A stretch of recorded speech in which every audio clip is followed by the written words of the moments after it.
each one a warning, each one a question. What kind of world will we choose? A world of raw power or a world of laws? A world that is a scramble for self-interest or a world where nations come together? A world where might makes right or a world of rights for all? Excellencies, our world is becoming increasingly multipolar, and this is positive, reflecting a more diverse, dynamic global landscape. But multipolarity without effective multilateral institutions can court chaos, as Europe has learned the hard way, resulting in World War I. It was multipolar, but there was no multilateral institutions. So let's be clear. International cooperation is not naivete. It is hard-headed pragmatism. In a world where there's leap borders, isolation is an illusion. No country can stop a pandemic alone. No army can halt rising temperatures. No algorithm can rebuild trust once it is broken. These are global stress tests of our system, our solidarity, and our resolve. I'm convinced we can pass these tests, and we must. Because people everywhere are demanding something better, and we owe them a system worthy of their trust and a future worthy of their dreams. And so we must make the choice, an active choice, to reaffirm the imperative of international law, to reassert the centrality of multilateralism, to reinforce justice and human rights, and to recommit to the principles that gave rise to our organization and to the promise contained in its first words, we the peoples. Excellencies, the choices we face are not part of an ideological debate. They are a matter of life and death for millions. As I scan the global landscape, we must make 5 critical choices. First, we must choose peace rooted in international law. Peace is our first obligation. Yet today, wars rage with a barbarity we vowed never to allow. Too often, the Charter is brandished when convenient and trampled when not. But the Charter is not optional. It is our foundation. And when the foundation cracks, everything built upon fractures. Around the world, we see countries acting as if the rules don't apply to them. We see humans treated as less than human, and we must call it out. Impunity is the mother of chaos, and it has spawned some of the most atrocious conflicts of our times. In Sudan, civilians are being slaughtered, starved, and silenced. Women and girls face unspeakable violence. There is no military solution. I urge all parties, including those in this hall, end the external support that is fueling this bloodshed. Push to protect civilians, because the Sudanese people deserve peace, dignity, and hope. In Ukraine, relentless violence continues to kill civilians, destroy civilian infrastructure, and threaten global peace and security.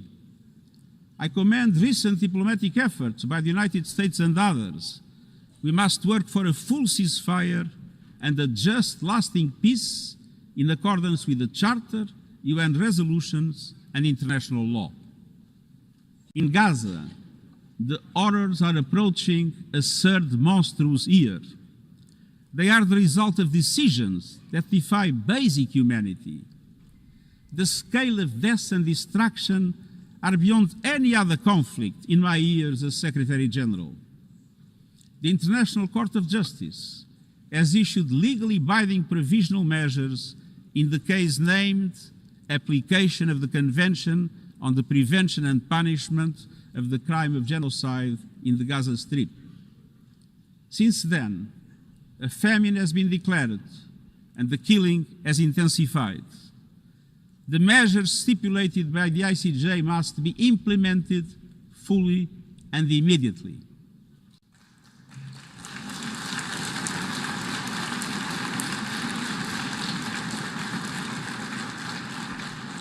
Nothing can justify the horrific Hamas terror attacks of October 7 and the taking of hostages, both of which I have repeatedly condemned. And nothing can justify the collective punishment of the Palestinian people and the systematic destruction of Gaza. We know what is needed. Permanent ceasefire now. All the hostages released now. Full humanitarian access now. And we must not relent in the only viable answer to sustainable Middle East peace, a two-state solution as so eloquently reaffirmed yesterday. We must urgently reverse dangerous trends on the ground. Relentless settler expansion and violence and the looming threat of annexation must stop. Everywhere, from Haiti to Yemen, to Myanmar and the Sahel and beyond, we must choose peace anchored in international law. The past year has brought glimmers of hope, including the ceasefire between Cambodia and Thailand and the agreement between Azerbaijan and Armenia brokered by the United States. But far too many crises continue unchecked. Impunity prevails, lawlessness is a contagion, it invites mayhem, accelerates terror, and risks a nuclear free-for-all. When accountability shrinks, graveyards grow. When UN staff and facilities are attacked, violating legal obligations, so too is the core of our ability to serve and deliver. The Security Council must live up to its responsibilities. It must be more representative, more transparent, and more effective. And beyond crisis response, we must tackle the injustices that ignite conflict: exclusion, inequality, impunity, and corruption. The surest way to silence the guns is to raise the volume for justice. Real security is born of fairness and opportunity for all. Excellencies, this leads me to my second point. We must choose human dignity and human rights. Human rights are not an ornament of peace, they're its bedrock. Human rights, economic, social, cultural, political, and civil, are universal, indivisible, and interdependent. Choosing rights means more than words. It means choosing justice over silence. It means protecting freedom and civic space, advancing equality for women and girls, confronting racism and discrimination in all its forms, protecting human rights defenders, journalists, and freedom of speech, and upholding the rights of refugees and migrants so that mobility is safe and in accordance with international law. Human rights are a daily battle, online and offline. They require political will. But dignity is not only about the protection of rights. It is about rights fulfilled through inclusive and resilient development. Rights that put an end to poverty and hunger. Rights that open doors to education, health, and opportunity. The Sustainable Development Goals are our shared roadmap for achieving these rights. But in order to make progress down this road, we need fuel. And that fuel is finance. We've seen what development done right can deliver. In the past decade, millions more have gained access to electricity, clean cooking solutions, and to the internet. Child marriage is in retreat. Women's representation is growing, but cuts to aid are wreaking havoc. They are a death sentence for many. For so many more, a stolen future. This is the great paradox of our time. We have the solutions, but we are siphoning off the fuel that would make it possible to make progress. To choose dignity, we must choose financial justice and solidarity. We need to reform the international financial architecture so that it drives development for all. With bigger and bolder multilateral development banks, lending more, and mobilizing more private capital for developing countries, with faster and fairer debt relief mechanisms, helping every country in crisis, including middle-income countries. Protecting natural resources by tackling illicit financial flows and abusive tax practices that rob societies of their future. And global financial institutions that represent today's world, with far greater participation of developing countries in terms of their composition and their decision-making. So let us choose a global economy that works for everyone, men and women.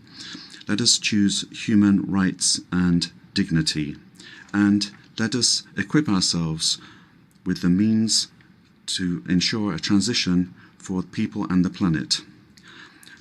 Excellencies, this brings me to the third choice. We must choose climate justice. The climate crisis is accelerating, but so are the solutions. The clean energy future is no longer a distant promise. It's already here. No government, industry, or special interest can stop it. But some are trying, hurting economies, locking in higher prices, and squandering a historic opportunity. Fossil fuels are a losing bet. Last year, almost all new power capacity came from renewables, and the investment is surging. Renewables are the cheapest and fastest source of new power. They create jobs, drive growth, shield economies from volatile oil and gas markets, connect the unconnected, and can free us from the tyranny of fossil fuels. But not at today's pace. Clean energy investment remains uneven. 21st century grids and storage are not rolling out fast enough. And public subsidies, taking from taxpayer money, still flow to fossil fuels over clean energy by a factor of 9 to 1. Meanwhile, emissions, temperatures, and disasters keep rising. And those least responsible suffer the most. Science says limiting global temperature rise to 1.5 degrees by the end of this century is still possible, but the window is closing. The International Court of Justice has affirmed the legal obligation of states. We must step up action and ambition, especially through strengthened national climate plans. Tomorrow, I will welcome leaders to announce new targets. The G20, the biggest emitters, must lead, guided by common but differentiated responsibilities. But all countries must step up and do more as we head to the UN Climate Conference in Brazil. By accelerating action in energy, forests, methane, and industrial decarbonization. By defining a credible roadmap to mobilize $1.3 trillion annually in climate finance by 2035 for developing countries. By supporting just transitions, by doubling finance for adaptation to at least $40 billion this year, and rapidly deploying proven tools to unlock billions more in concessional finance. And by capitalizing the Loss and Damage Fund with significant contributions. All of these requires government, international financial institutions, philanthropies, civil society, and the private sector to work together, to provide fiscal space to developing countries and unlock new innovative sources of finance at scale. including solidarity levies on high-emitting sectors and debt swaps. We have the solutions and tools, but we must choose climate justice and climate action. Fourth, we must choose to put technology at the service of humanity. Artificial intelligence is rewriting human existence in real time, transforming how we learn, work, communicate, and what we can trust. And the question is not how to stop it, but how to steer it for the greater good. Technology must be our servant, not our master. It must promote human rights, human dignity, and human agency. Yet today, AI's advancement in outpacing regulation and responsibility and is concentrated in a few hands. And the risks are expanding to new frontiers, from biotech to autonomous weapons. We are witnessing the rise of tools for mass surveillance, mass social control, mass disruption, and even mass destruction. Tools that can drain energy, strain ecosystems, and intensify the race for critical minerals, potentially stoking instability and conflict. Yet, these technologies remain largely ungoverned. We need universal guardrails and common standards across platforms. No company should be above the law. No machines should decide who lives or dies. No system should be deployed without transparency, safety, and accountability. Last month, this Assembly took a historic step, establishing an independent international scientific panel on AI and an annual global dialogue on AI governance. Two new pillars of a shared architecture, connecting science with policy to bring clarity and foresight, enabling innovation to flourish while advancing our values and our rights, and ensuring governments, companies, and civil society can help shape common norms. We must build on these mechanisms and close the capacity gap. All countries must be able to design and develop AI, not just to consume it. I have proposed voluntary financing options to build AI computing power, data, and skills in developing nations. No country should be locked out of the digital future or locked into systems it cannot shape or trust. And governments must lead with vision, and companies must act with responsibility. And we, the international community, must ensure that technology lifts up humanity. So let us choose cooperation over fragmentation, ethics over expediency, and transparency over opacity. Technology will not wait for us, but we can still choose what it serves. So let us choose wisely. Fifth and finally, to meet all these goals, we must choose to strengthen the United Nations for the 21st century. The forces shaking our world are also testing the foundations of the United Nations system. We are being hit by rising geopolitical tensions and divisions, chronic uncertainty, and mounting financial strain. But those who depend on the United Nations must not be made to bear the cost, especially now, when for every dollar invested to support our core work to build peace, the world spends $750 on weapons of war. This is not only unsustainable, it is indefensible. In this moment of crisis, the United Nations has never been more essential. The world needs our unique legitimacy, our convening power, our vision to unite nations, to bridge divides and confront the challenges before us. The Pact for the Future has shown your determination to build a United Nations that is stronger, more inclusive, and more effective. That is the logic and the urgency of our UN80 initiative. We are moving swiftly and decisively. I put forward concrete proposals, a revised budget for 2026 that strengthens accountability, improves delivery and cuts costs, practical reforms to implement mandates more effectively and efficiently with greater impact, and ideas to spark a paradigm shift in the structure of the UN and how its parts work together. Most of these decisions rest with you, the Member States, and we will move forward in full respect of the established procedures. Together, let us choose to invest in a United Nations that adapts, innovates, and is empowered to deliver for people everywhere.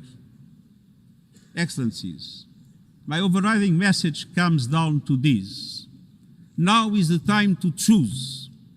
It's not enough to know what the right choices are.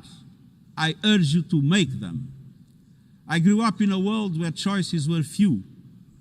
I was raised in the darkness of dictatorship, where fear silenced voices and hope was nearly crushed. Yet, even the bleakest hours, especially then, I discovered a truth that has never left me. Power does not reside in the hands of those who dominate or divide.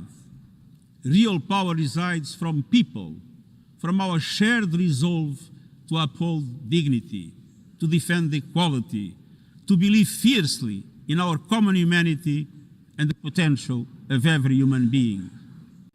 I learned early to persevere, to speak out, to refuse to surrender, no matter the challenge, no matter the obstacle, no matter the hour.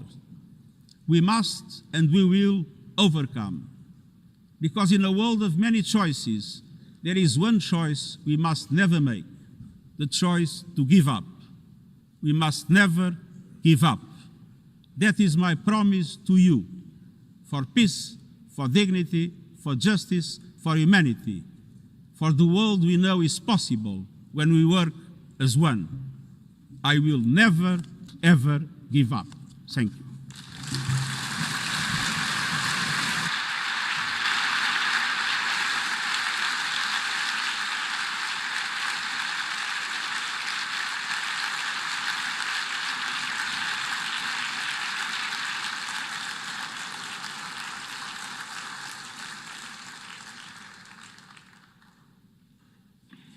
I thank the Secretary General. The Assembly will now turn to agenda item 8, entitled General Debate.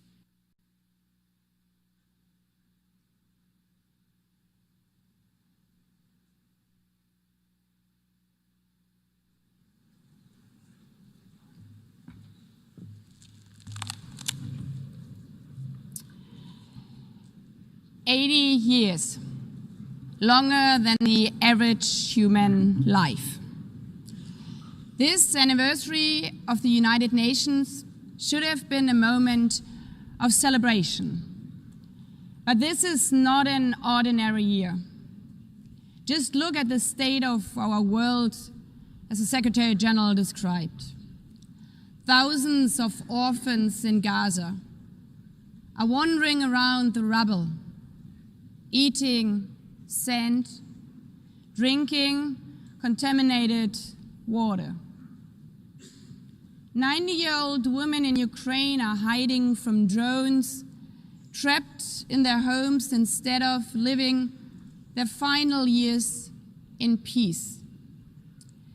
Children in Haiti, too afraid to walk to school, afraid they might be gunned down by gangs like their friends. And for every conflict and tragedy that seizes the headlines, there are so many more that are forgotten, lost to the news cycle. Like women in Democratic Republic of the Congo, shielding their daughters from armed groups, fearful they might be raped. And Rohingya children, spending their whole childhood in tattered tents, unable to remember what their home looks like. Faced with these realities, now is not the time to celebrate, but to ask ourselves, where is the United Nations? distinguished heads of state and government, Mr. Secretary General, Excellencies, ladies and gentlemen, people out there in the world watching us. Clearly, we have to do better. But what we should not let cynics allow to weaponize these failures, to argue that our institution is a waste of money, outdated, irrelevant. When the principles of the Charter are ignored, is it the UN that has failed? When tanks rolled into Ukraine, was it because Article 2 of the Charter is not clear enough about sovereignty and territorial integrity? When civilians, children, are killed in Gaza, is it humanitarian law at fault for failing to protect them? It's not the Charter which fails. It's not the UN as an institution which fails. The Charter, our Charter, is only as strong as member states' willingness to uphold it, and their willingness to hold to account those who violate it. Excellencies, yes, our world is in pain. Yes, we have failures. But imagine how much worse would it be without the United Nations? Would a single person be better off without it? Without UNICEF, 26 million children would not have received an education. Without the World Food Programme, nearly 125 million people would have lacked life-saving food assistance. Without the World Health Organization, over 1 billion vaccines would not have been supplied. Sometimes we could have done more, but we cannot let this dishearten us.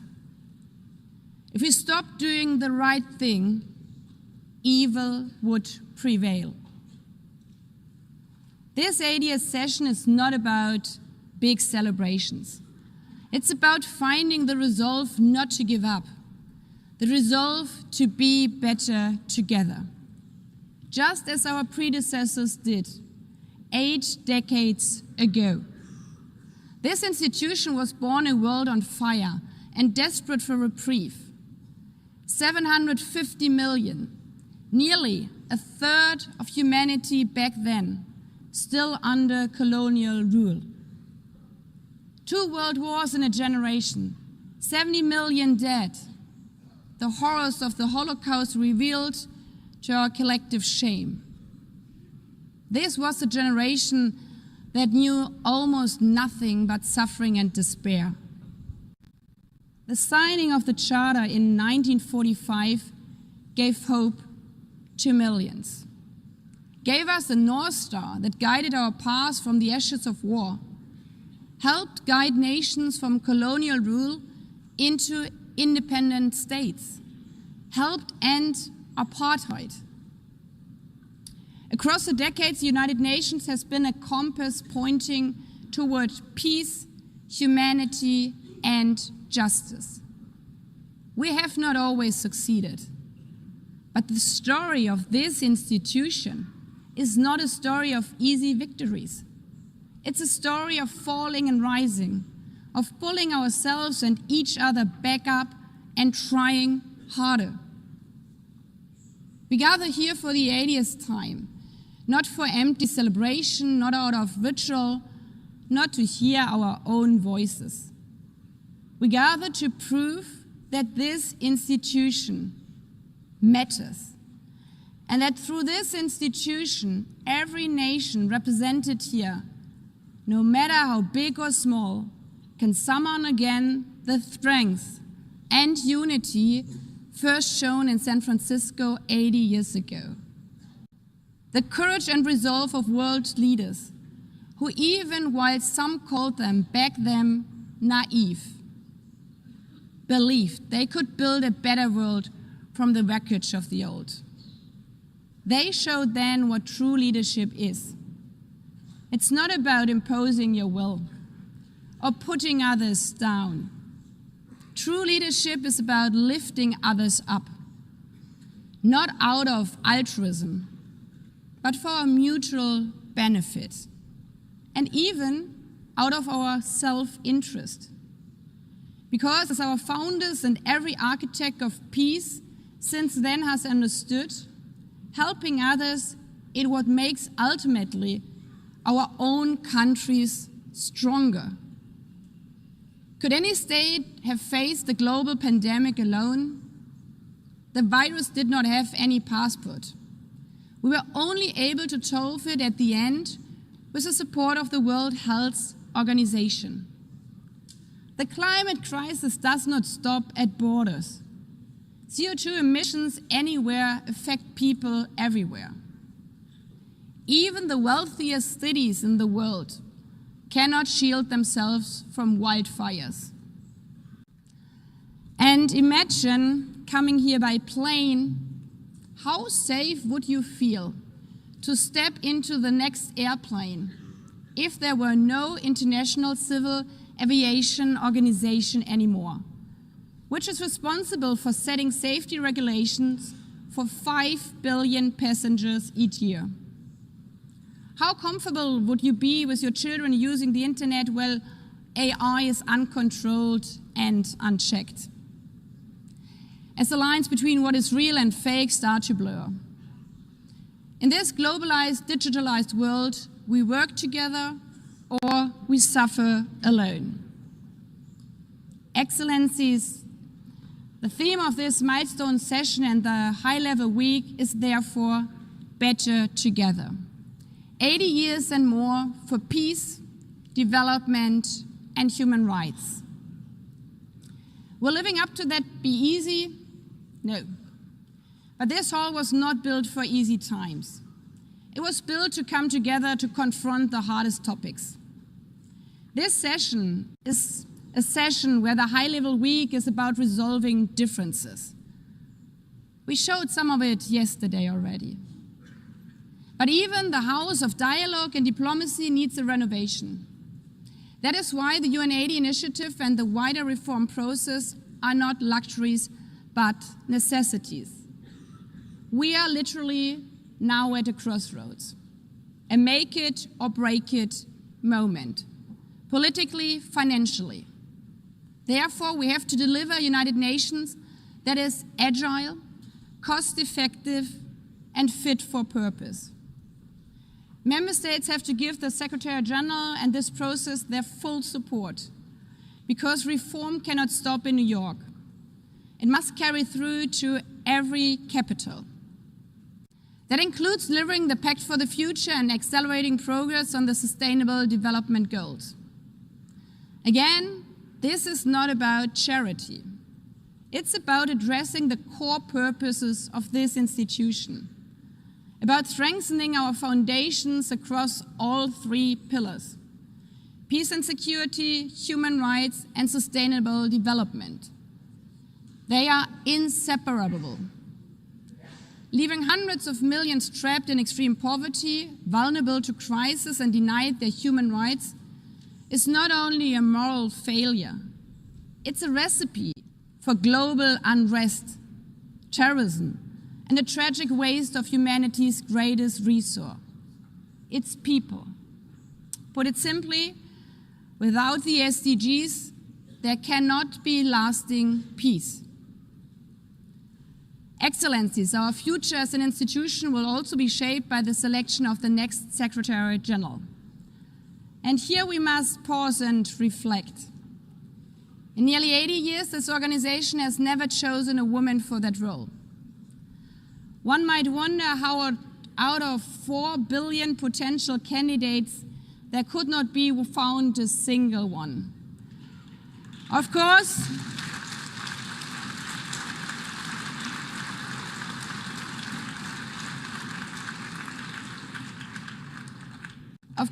the choice rests with member states.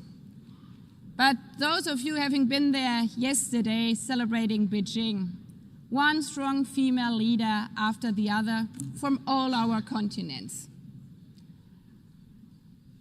Like 80 years ago, we are standing at a crossroads.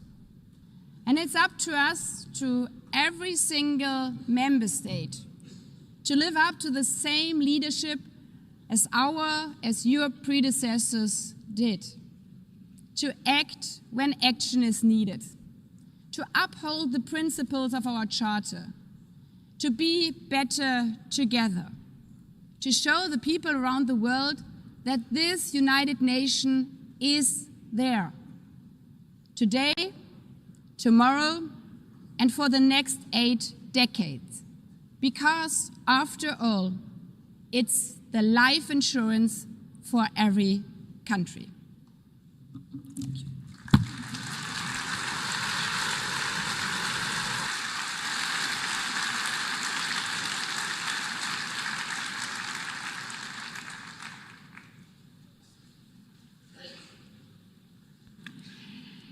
Before giving the floor to the first speaker for this morning, I would like to remind member states that the list of speakers for the general debate has been established on the agreed basis that statements should be no longer than 15 minutes to enable all the speakers to be heard at a given meeting. Within this time frame, I would like to appeal to speakers to deliver their statements at a reasonable pace so that interpretation into the other official languages may be provided properly. I would also like to draw your attention to the decision taken by the Assembly at previous sessions, namely that the practice of expressing congratulations inside the Assembly Hall after speech has been delivered is strongly discouraged. After delivering their statements from the rostrum, speakers are invited to exit the hall through room JA200, located behind the podium, before returning to their seats. May I take it that the Assembly agrees to proceed in this manner? It's so decided. Finally, I should like to draw the attention of member states that during the general debate, official photographers are in the room and will take official photographs of all speakers by the Department of Global Communications. Members interested in obtaining these photographs are requested to contact the Photo Library of the United Nations. By this, the Assembly will hear an address by His Excellency Luiz Inácio Lula da Silva, President of the Federative Republic of Brazil. I request the protocol to escort His Excellency and invite him to address the Assembly.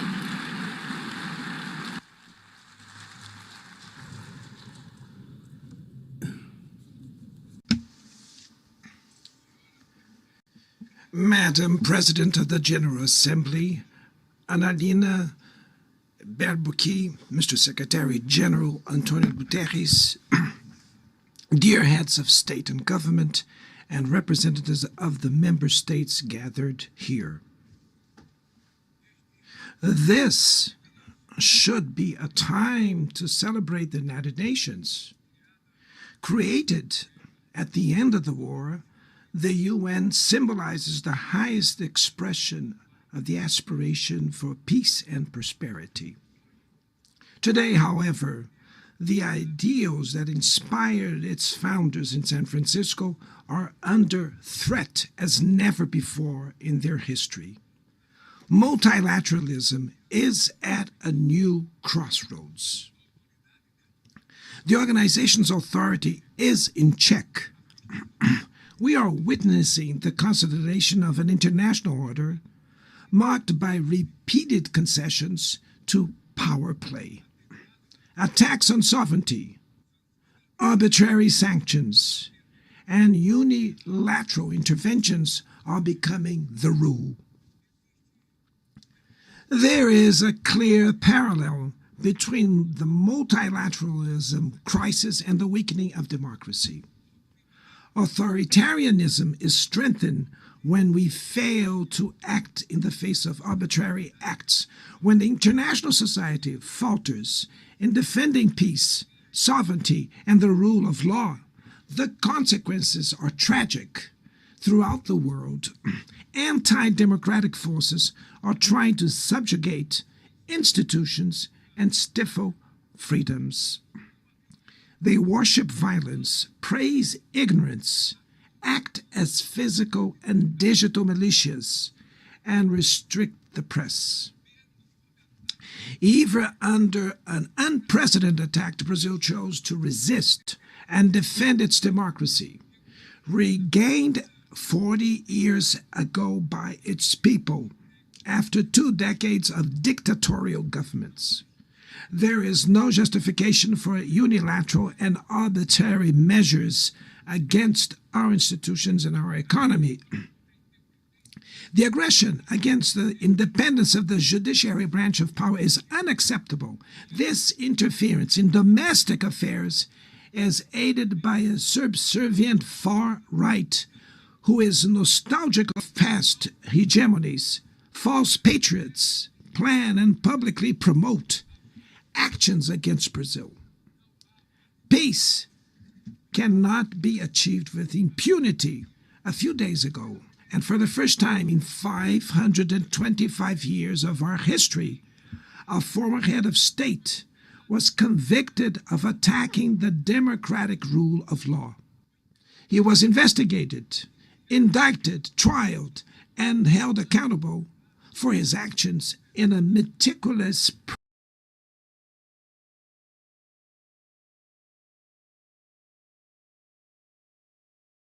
Ditaduras negam as suas vítimas. Diante dos olhos do mundo, o Brasil deu um recado a todos os candidatos autocratas e aqueles que os apoiam. Nossa democracia e nossa soberania são inegociáveis. Seguiremos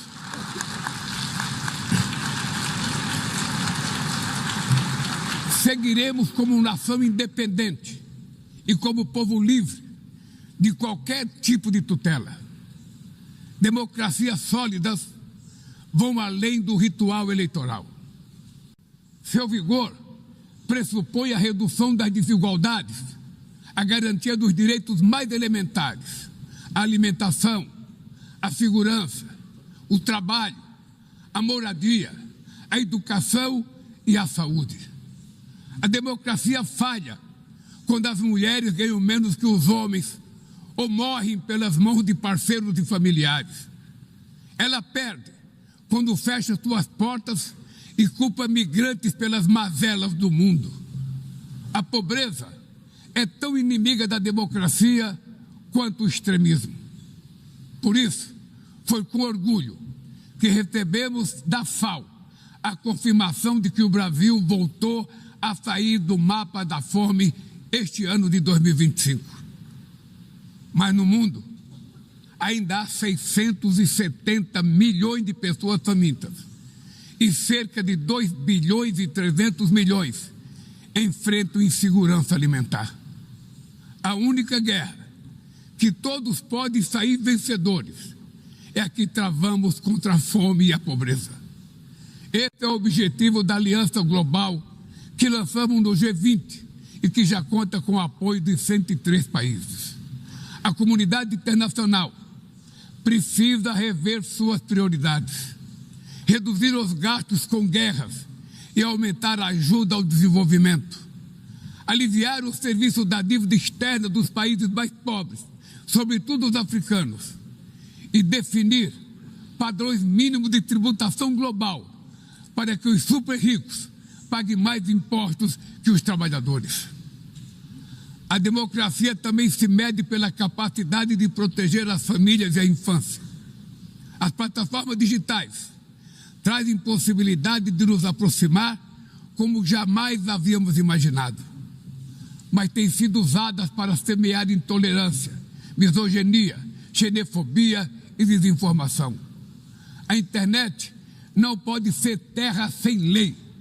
Cabe ao poder público proteger os mais vulneráveis, regular não é restringir a liberdade de expressão, é garantir que o que já é ilegal no mundo real seja tratado assim também no ambiente digital, no ambiente virtual. Ataques à regulação servem para encobrir interesses discursos e dar guarida a crimes como fraudes, tráfico de pessoas, pedofilia e investidas contra a democracia. O Parlamento brasileiro, corretamente, apressou-se em abordar esse problema.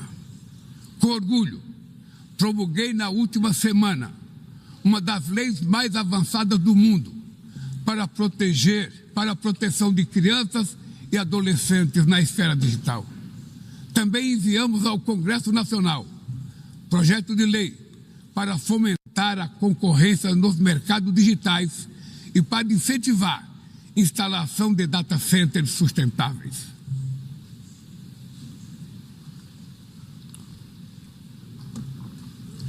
Para mitigar os riscos da inteligência artificial, apostamos na construção de uma governança multilateral em linha com o Pacto Digital Global aprovado neste plenário o ano passado.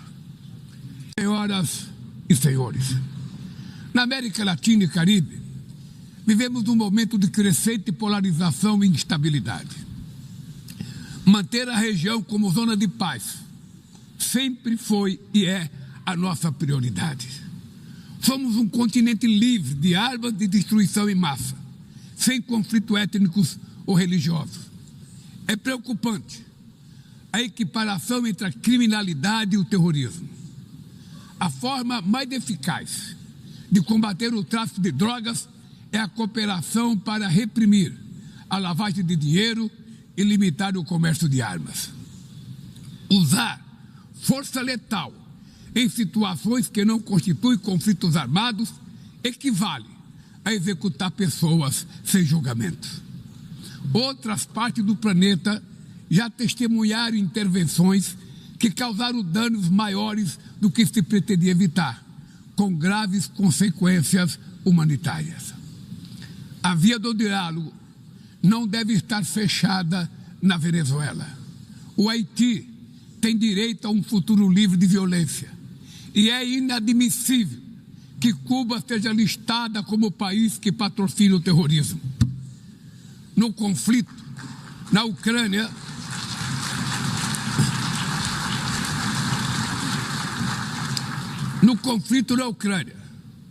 todos já sabemos que não haverá solução militar. O recente encontro no Alasca despertou a esperança de uma saída negociada. É preciso pavimentar caminhos para uma solução realista. Isso implica levar em conta as legítimas preocupações de segurança de todas as partes. A iniciativa africana e o grupo de amigos da paz, criado por China e Brasil, pode contribuir para promover o diálogo. Nenhuma situação é mais emblemática do que o uso desproporcional e ilegal da força do que a da Palestina. Os atentados terroristas perpetrados pelo Hamas são indefensáveis sob qualquer ângulo, mas nada, absolutamente nada, justifica o genocídio em curso em Gaza. Ali, sob toneladas de escombros, estão enterradas dezenas de milhares de mulheres e crianças inocentes. Ali também estão sepultados o direito internacional humanitário e o mito da superioridade ética do Ocidente. Esse massacre não aconteceria sem a cumplicidade dos que poderiam evitá-lo. Em Gaza, fome é usado como arma de guerra e o deslocamento forçado de populações é praticado impunemente. Quero expressar minha admiração aos judeus que, dentro e fora de Israel, se opõem a esta punição coletiva. O povo palestino corre o risco de desaparecer. Só sobreviverá como um Estado independente integrado à comunidade internacional. Esta é a solução defendida por mais de 150 membros da ONU, reafirmada ontem aqui, neste mesmo plenário, mas obstruída por um único veto. É lamentável que o presidente Mahmoud Abbas tenha sido impedido pelo país anfitrião de ocupar a bancada da Palestina nesse momento histórico.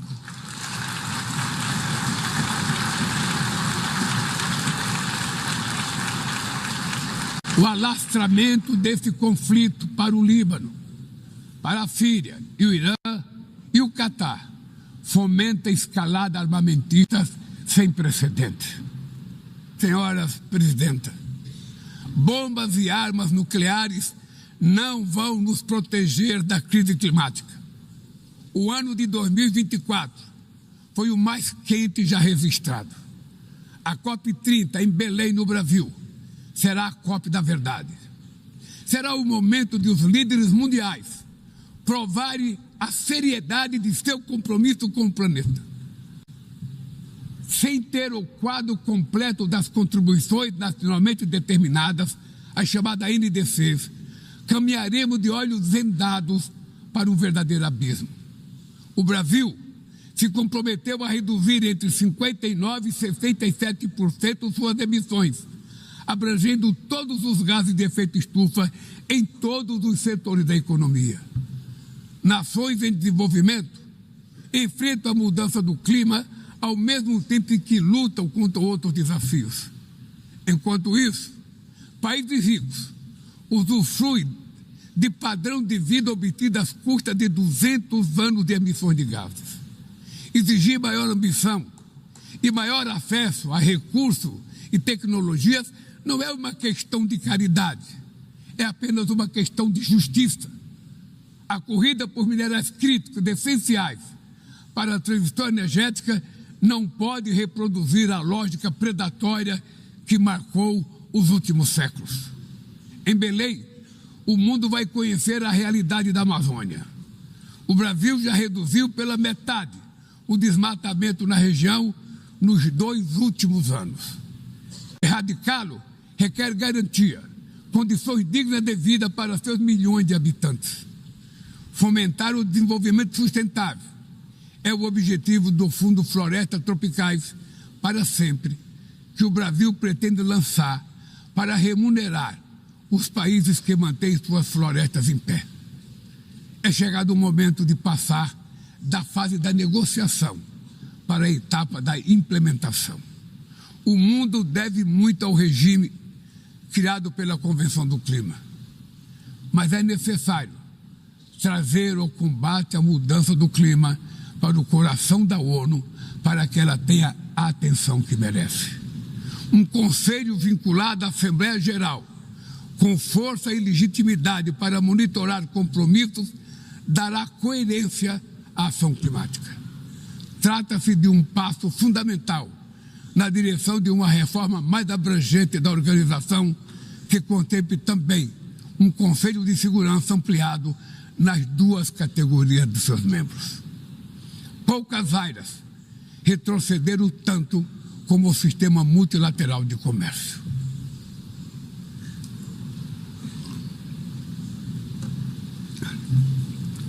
Medidas unilaterais transformam em letra morta princípios basilares como a cláusula de nação mais favorecida. Desorganizam cadeias de valor e lançam a economia mundial em uma espiral perniciosa de preços altos e estagnação. É urgente refundar a OMC em bases modernas e flexíveis. Senhoras e senhores, este ano o mundo perdeu 2 personalidades excepcionais. O ex-presidente do Uruguai, Pepe Mujica, e o nosso querido Papa Francisco. Ambos encarnaram como ninguém os melhores valores humanistas. Suas vidas se entrelaçaram com as 8 décadas de existência da ONU. Se ainda estivesse entre nós, provavelmente usariam esta tribuna para lembrar que o autoritarismo a degradação ambiental e a desigualdade não são inexoráveis. Que os únicos derrotados são os que cruzam os braços resignados. Que podemos vencer os falsos profetas de oligarcas que exploram o medo e monetizam o ódio. E que o amanhã é feito de escolhas diárias e é preciso coragem de agir para transformá-lo. No futuro que o Brasil vislumbra, não há espaço para a reedição de rivalidades ideológicas ou esfera de influência. A confrontação é inevitável. Precisamos de lideranças com clareza de visão, que entendam que a ordem internacional não é um jogo de soma zero. O século XXI será cada vez mais multipolar. Para se manter pacífico, não pode deixar de ser multilateral.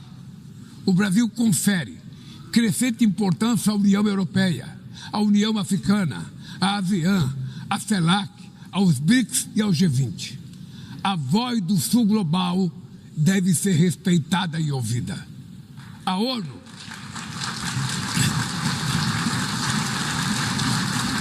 ONU tem hoje quase 4 vezes mais membros do que os 51 que estiveram na sua fundação. Nossa missão histórica é a de torná-la novamente portadora de esperanças e promotora da igualdade e da paz, do desenvolvimento sustentável e da diversidade e da tolerância. Que Deus nos abençoe a todos e muito obrigado.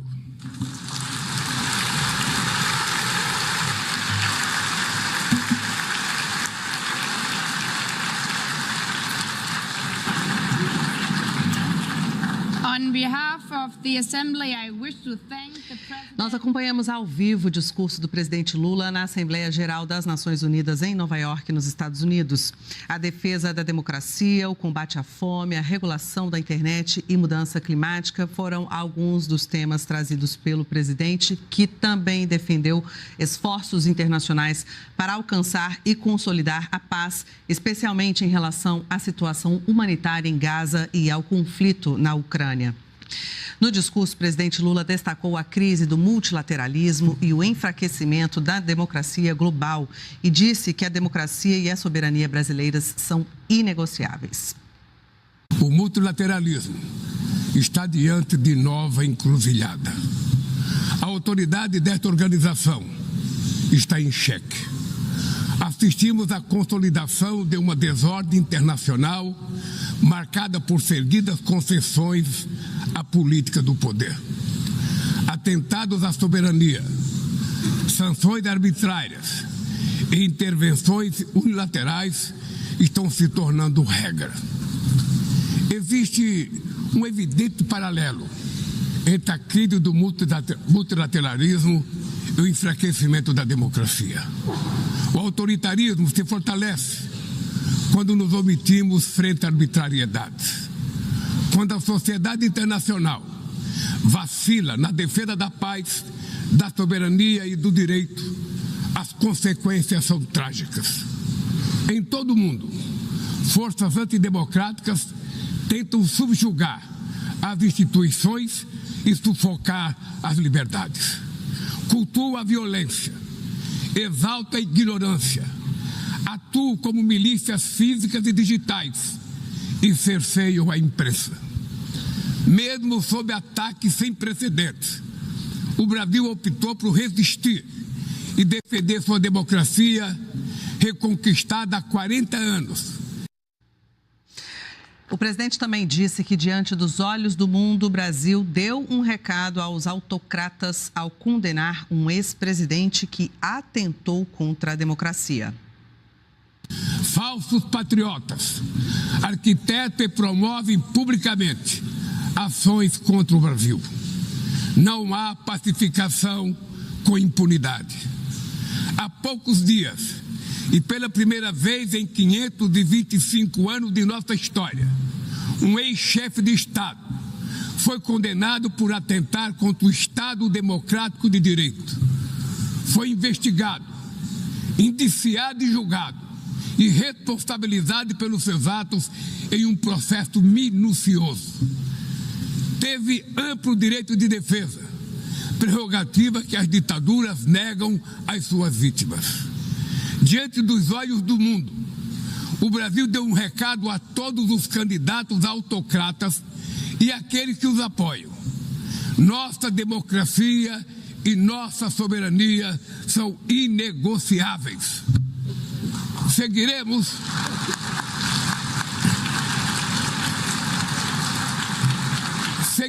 como nação independente e como povo livre de qualquer tipo de tutela. Democracias sólidas vão além do ritual eleitoral. O presidente brasileiro foi aplaudido ao fazer uma defesa enfática do povo palestino. Os atentados terroristas perpetrados pelo Hamas são indefensáveis sob qualquer ângulo, mas nada, absolutamente nada, justifica o genocídio em curso em Gaza. Ali, sob toneladas de escombros, estão enterradas dezenas de milhares de mulheres e crianças inocentes. Ali também estão sepultados o direito internacional humanitário e o mito da superioridade ética do Ocidente. Este massacre não aconteceria sem a cumplicidade dos que poderiam evitá-lo. Em Gaza, fome é usado como arma de guerra e o deslocamento forçado de populações é praticado impunemente. Quero expressar minha admiração aos judeus que dentro e fora de Israel se opõem a esta punição coletiva. O povo palestino corre o risco de desaparecer. Só sobreviverá como um Estado independente integrado à comunidade internacional. Esta é a solução defendida por mais de 150 membros da ONU, reafirmada ontem aqui, neste mesmo plenário, mas obstruída por um único veto. O presidente Lula ressaltou ainda que as plataformas digitais são usadas para práticas de intolerâncias e crimes. Ele defendeu que regularizar as mídias sociais não representa restringir a liberdade. As plataformas digitais trazem possibilidade de nos aproximar como jamais havíamos imaginado, mas têm sido usadas para semear intolerância, misoginia, xenofobia e desinformação. A internet não pode ser terra sem lei. Cabe ao poder público proteger os mais vulneráveis. Regular não é restringir a liberdade de expressão, é garantir que o que já é ilegal no mundo real seja tratado assim também no ambiente digital, no ambiente virtual. Ataques à regulação servem para encobrir interesses escusos e dar guarida a crimes como fraudes, tráfico de pessoas, pedofilia e investidas contra a democracia. Ainda sobre multilateralismo, o presidente defendeu uma nova ordem mundial pacífica e com lideranças de visão. Podemos vencer os falsos profetas de oligarcas que exploram o medo e monetizam o ódio.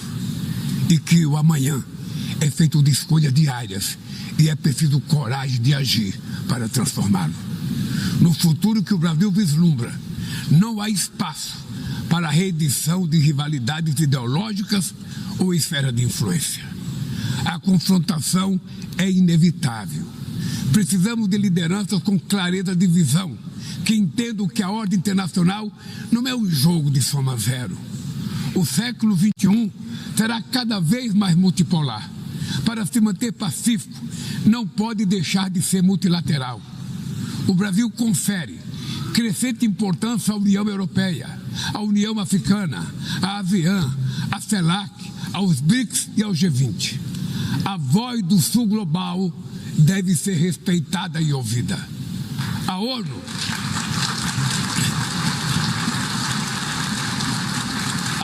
tem hoje quase 4 vezes mais membros do que os 51 que estiveram na sua fundação.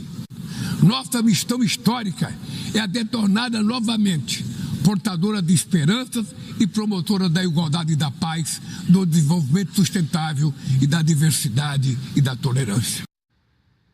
E ainda hoje, em Nova York, o presidente Lula participa da reunião sobre o Fundo de Florestas Tropicais para Sempre. É a principal proposta do Brasil a ser apresentada na COP30 em novembro, em Belém do Pará. Amanhã, Lula e os presidentes do Chile, da Espanha, da Colômbia e do Uruguai vão presidir a segunda edição do evento Em Defesa da Democracia, Lutando contra o Extremismo. Presidentes de todas as regiões do mundo foram convidados. Também amanhã, o presidente Lula e o secretário-geral da ONU, Antônio Guterres, vão presidir a abertura do evento especial sobre clima para chefes de Estado e de governo. E nós voltamos a qualquer momento com outras informações sobre a viagem do presidente Lula a Nova York. Continue aqui com a gente no canal Gov. Até a próxima. Tchau, tchau.